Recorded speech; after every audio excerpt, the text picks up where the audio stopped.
Hello दोस्तों, कैसे हैं आप सब। आज बहुत खुशी की बात है कि देखिए हमारे एक्टर ओके राज की आज शूटिंग चल रही है। कौन सी गांव है भैया ये? खोड़ा गांव में आज बहुत ही ब्रांड लोकेशन है। हमारे बड़े भाई ओके राज बहुत मेहनत कर रहे हैं, बहुत ब्रांड गाना है। नमस्कार, प्रणाम। हम एक्टर ओके राज और आज बहुत ही ब्रांड गाना कर रहा है जो खोड़ा गाँव में। आप लोग देखिए, प्यार दीजिए। चलिए और सब हमारे भैया अजय भैया से मिलवाते हैं जो कि हमारे कंपनी के वीडियो डायरेक्टर और प्रोड्यूसर जी हैं। क्या हाल बा भैया लोग? ऐसा तो देखते बारिश आप सबको शूटिंग दिखाते हैं कैसे एक्टर ओके राज का शूटिंग होता है। इस चैनल से बने रहिए और ओके राज ऑफिशियल चैनल को सब्सक्राइब जरूर करें।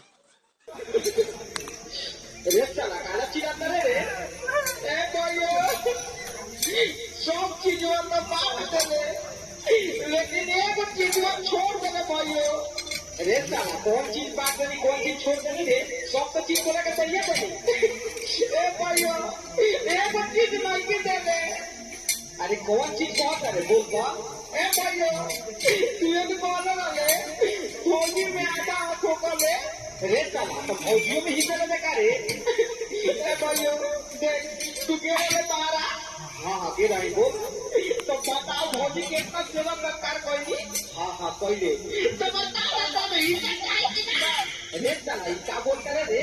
तोरा इज्जत तो इनको बाकी ना रे। देखता गांव समाज के लोग कितना खराब है, सब सुना तो तोर बात। ए भैया हमरा इज्जत चाहिए तक चाहिए ना तो अभी तोरा के अंदर करवा दे।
Recording studio,